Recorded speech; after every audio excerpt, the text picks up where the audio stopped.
atheism was kind of revenge against the church.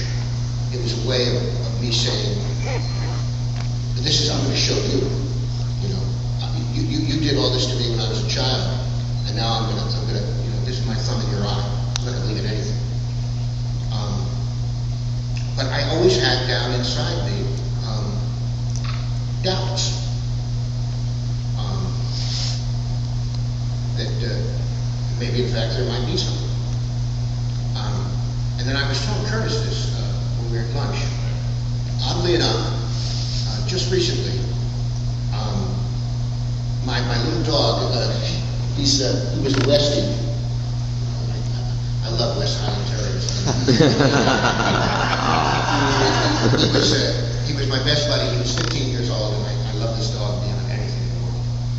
And we had to put him to sleep a year ago November.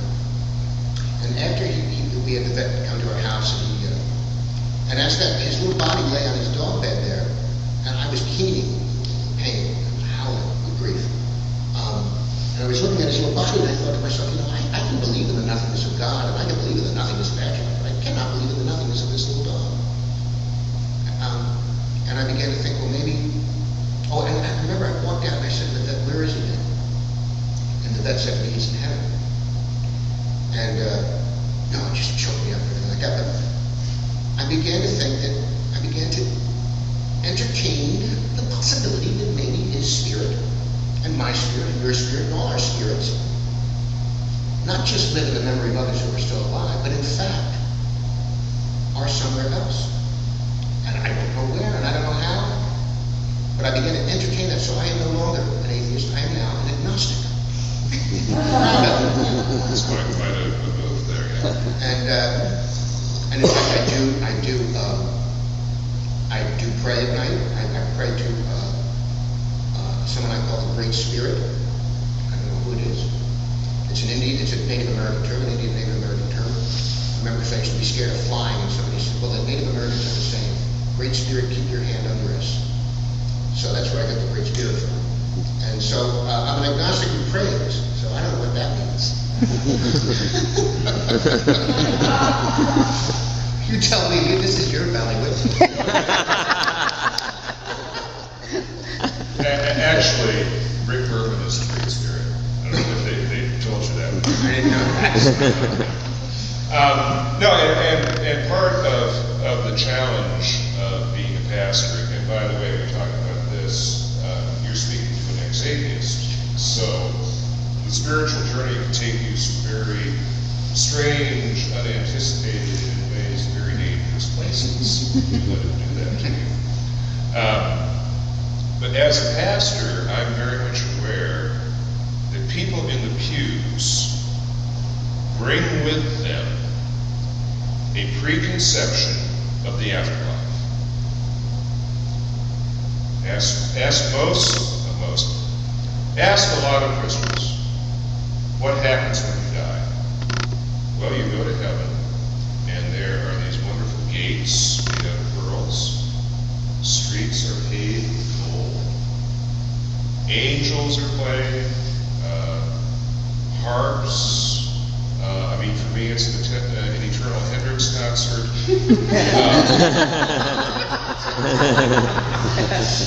And in fact, if you study Scripture, and you study it honestly, not with, I need to have this belief of mine validated, so I'm going to go find it.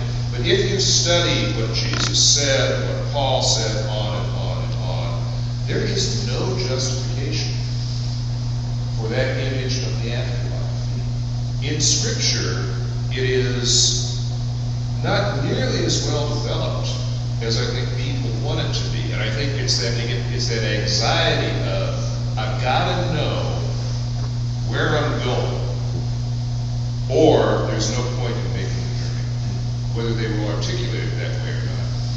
In fact, what you get out of Scripture about the afterlife is very complicated, and it doesn't lend itself to a simple formula. It doesn't lend itself to, in 15 seconds I'm going to tell you what the process is. And in some ways, it's contradictory. In some ways, you read something in one place, Paul says something over here, they will say something over here, and you go, wait a minute, dude, can we talk about how these two work together? And it's interesting that of so many major religions, and I'm kind of a religion junkie. I love doing this cross comparison kind of stuff.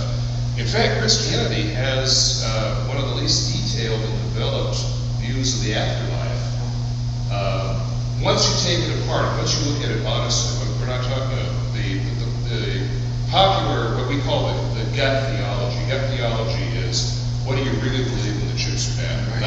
Not what do you come in and tell your pastor, but that the kind of the gut theology of what the afterlife is doesn't have a lot of basis. Now, to me, and we'll be here until 3 a.m. for me to really develop this, so I'm not going to do it.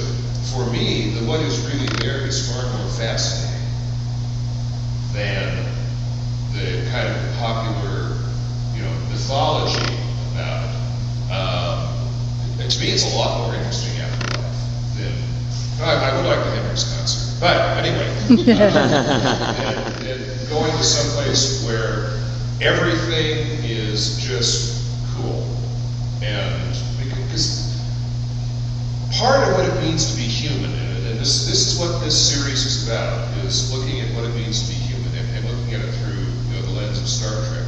Part of what it means to be human is to struggle, is to overcome, you have an obstacle and you overcome it. So to me, the idea of an afterlife, there's like nothing to be resolved.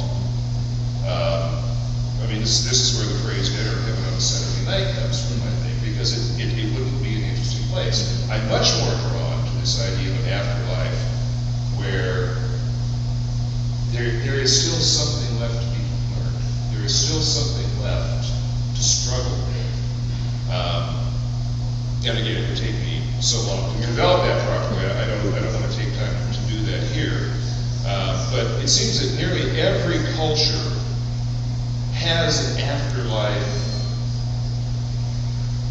myth. And I don't mean myth. Sometimes we say myth and we mean that demeaningly. I don't mean it demeaningly. I mean it as a narrative by which a people understands itself. Afterlife it runs through almost every culture that we can find. And it's funny that in a lot of ways it's a very consistent vision throughout. But you say to people, you go and you try to disturb whatever that image is, whatever that paradigm is, and people will get very, very defensive about it.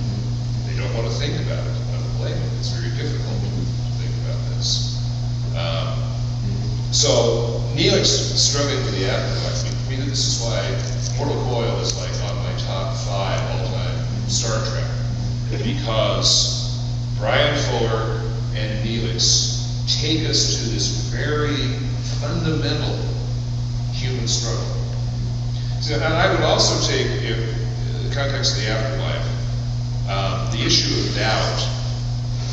You can apply that, because people that live with paradigms that aren't necessarily religious, the theory of relativity blew open for physicists, for scientists, that paradigm. And there's real resistance to it. Anytime there is some breakthrough, in any discipline, it creates a lot of anxiety, because what I thought I knew is wrong, and I now have to adjust to the paradigm. And Neelix adjusted, or at least we see the beginning of adjusting to the paradigm. And it does, because we see another 3 seasons where he's pretty together. Yeah. That's the adjustment. Do somebody with their hand up. Yeah, back there.